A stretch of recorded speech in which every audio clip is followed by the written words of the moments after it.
TV KPM.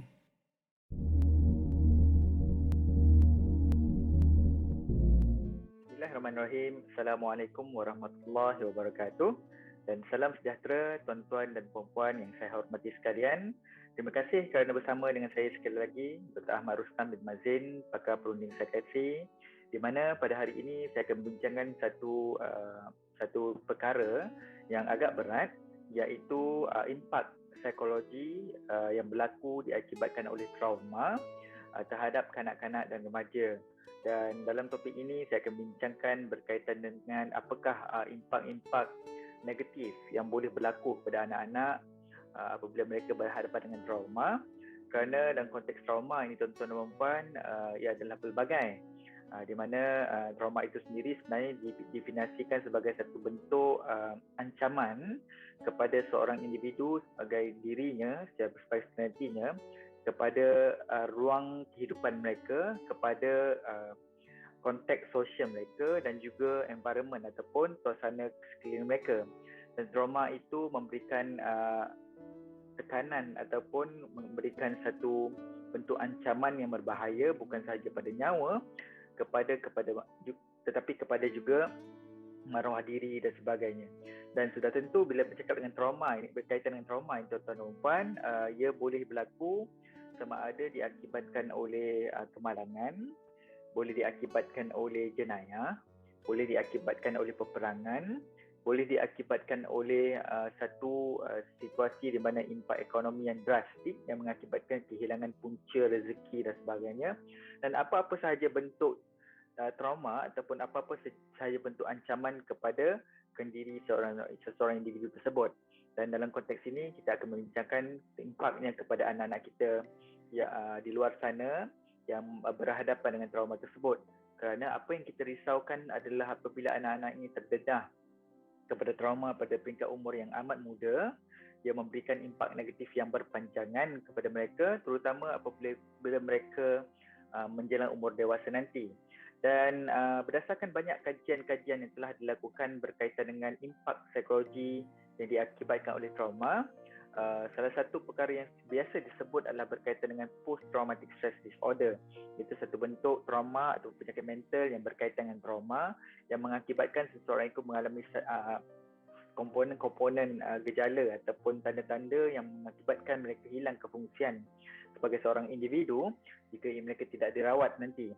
Dan keduanya, apabila bercakap tentang trauma pada zaman kanak-kanak, mereka ini bercenderung ataupun boleh mempunyai risiko yang lebih tinggi untuk mengalami masalah-masalah yang berkaitan dengan personality, masalah-masalah yang berkaitan dengan perkembangan sosial, masalah-masalah yang berkaitan dengan perkembangan kognitif mereka dan juga impak kepada kefungsian mereka dalam masyarakat pada satu hari nanti.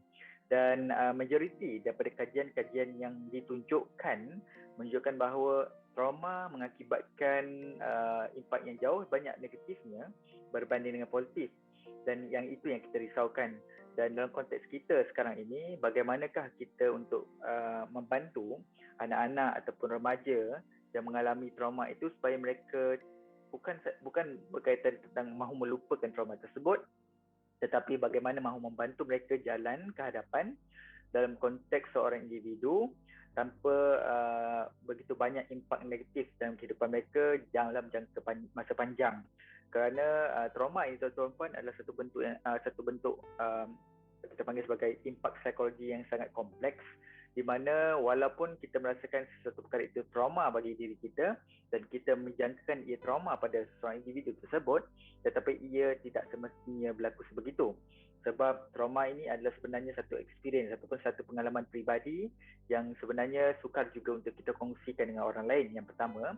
Dan walaupun kita tahu bahawa ada beberapa perkara seperti yang saya sebutkan tadi boleh mengakibatkan trauma kepada seseorang individu, tetapi bagaimana sudut pandang individu tersebut kepada trauma tersebut, pada peringkat manakah perkembangan emosi dan psikologi mereka pada ketika trauma itu berlaku dan sebagainya, juga boleh membentuk impak jangka panjang kepada kanak-kanak dan remaja tersebut.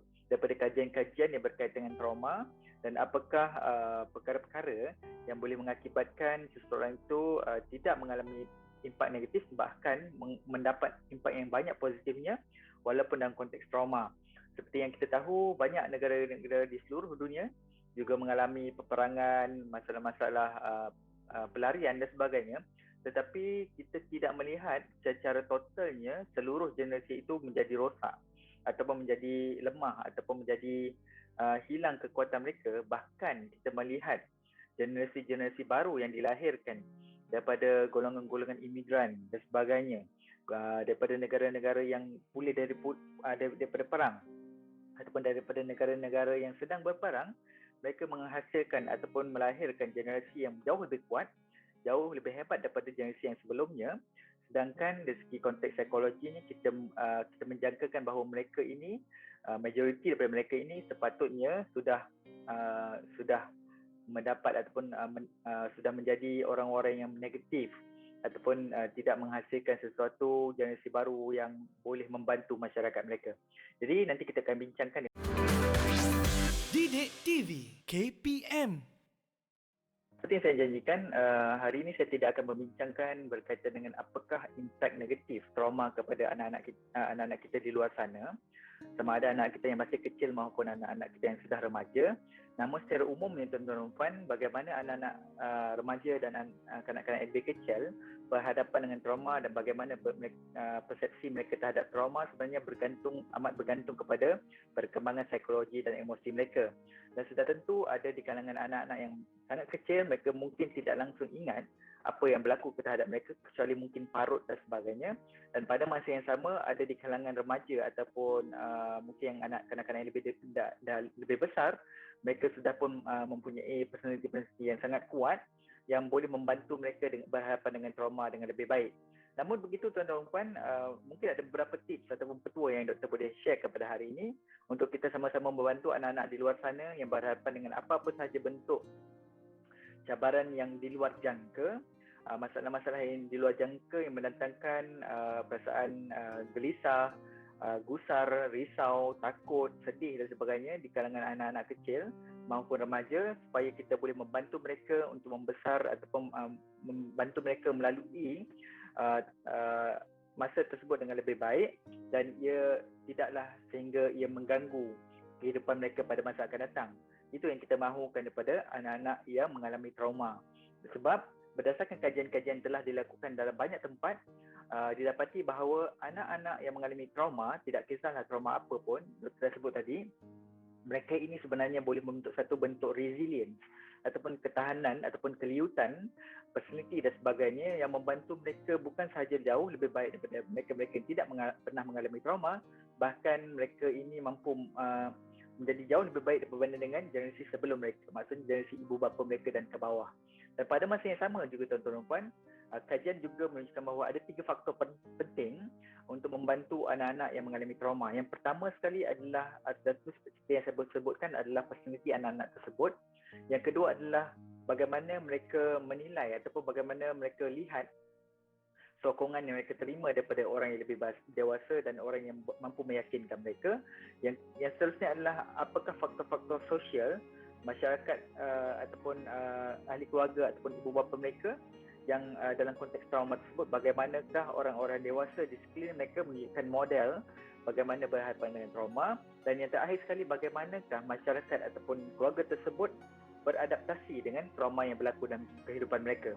Itu adalah secara umumnya faktor-faktor yang boleh menyumbang resilience ataupun ketahanan diri pada anak-anak yang mengalami trauma. Di samping itu tuan-tuan dan puan, saya juga akan berkongsikan tips yang lebih spesifik supaya kita boleh gunakan nanti. Yang pertama sekali tuan-tuan dan puan, apabila seseorang kanak-kanak mengalami trauma, kita kena pastikan bahawa anak-anak itu sentiasa rasa selamat.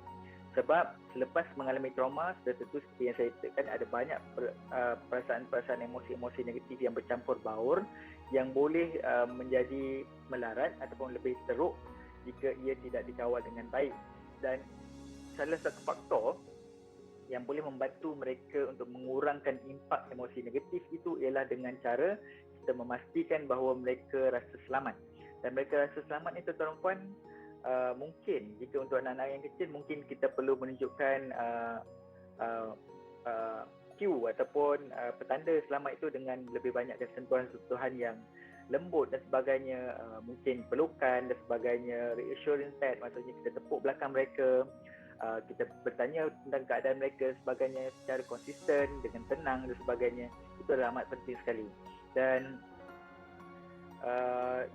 juga sangat penting untuk kita, seperti saya katakan, kekal tenang dalam konteks tersebut. Walaupun kita sebagai seorang individu dewasa mungkin juga terkesan daripada trauma tersebut, tetapi kita tidak boleh menunjukkan yang kita ini terkesan di depan mata anak-anak kita. Kita cuba untuk mengawal emosi kita, kita cuba untuk bertindak tenang walaupun dalam hati kita penuh dengan ribut dan sebagainya. Dan acting calm ataupun berlagak tenang ini tuan-tuan amat penting untuk membantu anak-anak kita menjadi rasa lebih selamat. Yang seterusnya adalah apabila kanak-kanak tersebut mengalami satu trauma, sudah tentu rutin harian mereka mungkin terganggu, dan amat penting untuk individu yang menjaga anak-anak sebegini memastikan bahawa rutin mereka maintain ataupun rutin mereka sama seperti yang sebelumnya, ataupun memberikan mereka rutin yang hampir sama seperti yang biasa mereka laksanakan. Jika isunya adalah sekolah, kita cuba sediakan ruang ataupun peluang untuk mereka terus belajar. Jika isunya adalah bermain, kita sediakan ruang dan peluang untuk mereka terus bermain dan sebagainya. Cuba untuk memastikan rutin-rutin normal itu kekal normal seperti biasa, dan jangan kita hentikan apa-apa rutin yang boleh mengakibatkan anak-anak itu lebih rasa tertekan, lebih banyak masa untuk memikirkan apa yang berlaku dan sebagainya, sebab kita nak mereka menjadi biasa secepat mungkin. Seterusnya ialah kita cuba membantu anak-anak itu untuk cuba mendapatkan perasaan seronok dalam konteks kehidupan seharian mereka dengan apa-apa aktiviti sekalipun. Sebagai contoh, tuan-tuan dan puan, mungkin tuan-tuan dan puan biasa tengok dekat TV dan sebagainya, bagaimana golongan sukarelawan yang pergi ke negara-negara ataupun tempat-tempat pelarian dan sebagainya, mereka melakukan aktiviti-aktiviti yang seronok dengan kanak-kanak, dan ini sebenarnya amat penting untuk membantu anak-anak itu beraktiviti, yang pertama. Yang kedua, untuk memastikan mereka mendapat perhatian positif, bukan sahaja situasi negatif yang mereka di sekeliling mereka, dan seterusnya untuk membantu mereka melupakan sebentar masalah besar yang mereka sedang berhadapan itu, dan juga memberikan sedikit perasaan normal dalam kehidupan mereka, walaupun mungkin dalam konteks itu situasinya tidak. Didik TV KPM. Okey, seterusnya apa lagi yang kita boleh lakukan? Yang seterusnya adalah yang saya boleh sharekan di sini adalah kita kena mendengar dengan baik. Mendengar ni tuan-tuan bukan sekadar mendengar, tetapi saya nak perkenalkan konsep 3L. Look, listen and learn. Look ialah berkaitan dengan kita perhatikan situasi yang ada di sekeliling kita, apa benda yang boleh membantu anak tersebut, apa benda yang tidak membantu anak tersebut, apakah yang reaksi-reaksi yang ditunjuk kepada anak-anak tersebut dari sudut bahasa badannya, perkataan-perkataan yang digunakan, reaksi emosinya dan sebagainya. Itu adalah L yang pertama, ataupun look ataupun lihat. Yang kedua adalah listen. Listen ialah berkaitan bukan sekadar untuk kita mencari point untuk kita balas balik pada anak tersebut, tapi listen ini kita nak dengar betul-betul apa yang berlaku di sekeliling mereka. Kadang-kadang tuan-tuan, kita mungkin tak dapat dengar daripada anak tersebut, tetapi kita mendengar daripada penjaga mereka, kita mendengar daripada orang-orang yang rapat daripada mereka, kita mungkin dengar daripada adik mereka ataupun abang atau kakak mereka, dan kita kena dengar semua orang dan bagaimanakah orang melihat situasi tersebut dalam konteks sokongan sosial mereka, barulah kita boleh membantu anak itu dengan lebih baik. Dan yang seterusnya adalah tentang link ataupun learn. Learn ialah kita kena belajar dari semasa ke semasa dengan anak-anak tersebut bagaimanakah untuk bereaksi dengan apa yang mereka tunjukkan, yang pertama. Dan yang seterusnya adalah tentang learn, ialah kita nak belajar untuk beradaptasi dengan keperluan mereka, dan seterusnya untuk link, iaitu untuk menghubungkan mereka dengan hubungan-hubungan yang positif supaya mereka mampu melalui trauma itu dengan lebih baik, dan bukan berkaitan dengan nak melupakan, tetapi untuk membentuk satu bentuk resilient ataupun seperti yang saya sebutkan, kekuatan kendiri yang kita mahukan daripada mereka. Dan seterusnya ialah kita kena juga belajar untuk mengenal pasti bilakah masanya untuk kita perlu mendapatkan bantuan.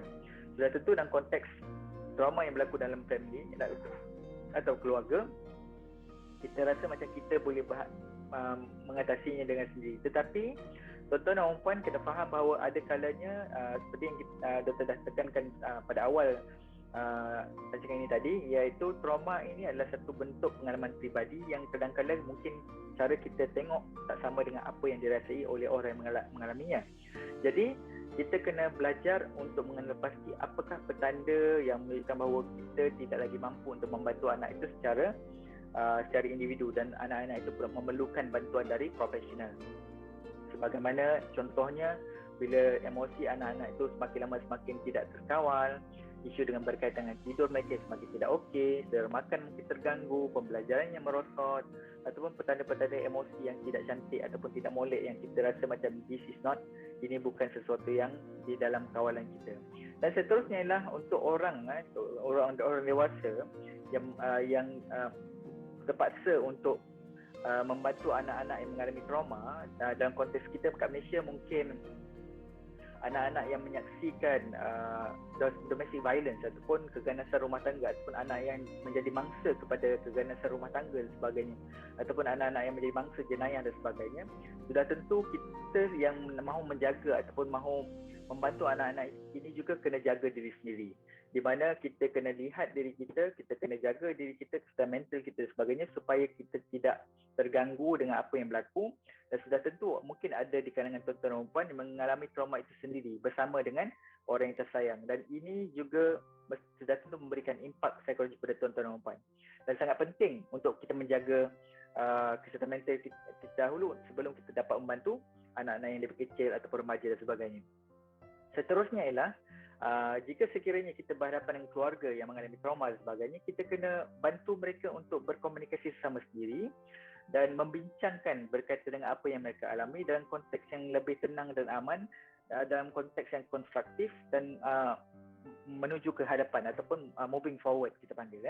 Sebab dalam konteks ini tuan-tuan dan puan, kita kena faham bahawa dalam sudut individu maupun keluarga, mereka mengalami fasa yang kita panggil sebagai grieving period ataupun fasa berkabung yang diakibatkan oleh trauma yang mereka alami, dan amat penting untuk ia dibincangkan secara bersama jika ia dialami secara bersama, dan kita mahu lihat bagaimana mereka berkomunikasi berkaitan dengan situasi tersebut. Dan seterusnya adalah dalam konteks tanggungjawab anak tersebut ataupun remaja tersebut, kita tidaklah wajar untuk meletakkan banyak tanggungjawab kepada mereka dalam konteks mereka pun sedang berhadapan dengan trauma. Ini selalunya berlaku apabila kita nak memberikan sedikit kekuatan kepada mereka untuk mereka terus hidup dan sebagainya. Sebagai contoh saya bagi ialah mungkin ahli keluarga terlibat dengan kemalangan, ibu bapa mungkin meninggal dunia, ada anak yang lebih besar yang juga terlibat dengan kemalangan tersebut dan anak yang lebih kecil, dan kemudian kita serahkan tanggungjawab untuk menjaga the whole family kepada anak yang lebih besar, which is actually kita sebenarnya tidak adil terhadap anak yang besar itu, kerana anak yang besar itu pun sendiri pun mengalami trauma. Dan kita kena timbangkan apa benda yang kita kena serahkan kepada anak tersebut dan apa perkara yang kita kena ambil alih sebentar supaya anak itu boleh bertenang, boleh membuat keputusan mereka sendiri, dan akhirnya mereka boleh membesar dengan lebih baik. Dan apa lagi, kita memberikan bantuan in terms of apa benda-benda yang mungkin teknikal, perkara-perkara teknikal yang boleh membantu mereka untuk menjalani kehidupan normal secepat mungkin. Tidak berterusan berhadapan dengan trauma itu sampai bila-bila dan sebagainya. Jadi saya rasa setakat itu dahulu petua-petua yang kita boleh gunakan apabila berhadapan dengan kanak-kanak yang mengalami trauma, sebab trauma boleh menghasilkan individu yang resilient. Trauma boleh menghasilkan individu yang kuat, jauh lebih kuat daripada apa yang kita sangkakan. Dan trauma juga jika ia tidak dihandle ataupun tidak dikendali dengan baik, boleh mengakibatkan impak negatif yang berpanjangan, terutama di sudut psikologinya, terutama di sudut sosialnya, komunikasi dan sebagainya. Dan sudah tentu kita tidak mahu kadang-kadang ataupun remaja yang mengalami trauma ini membesar dalam konteks psikologi mereka terganggu sehingga mereka tidak mampu berfungsi secara optimal apabila mereka dewasa nanti.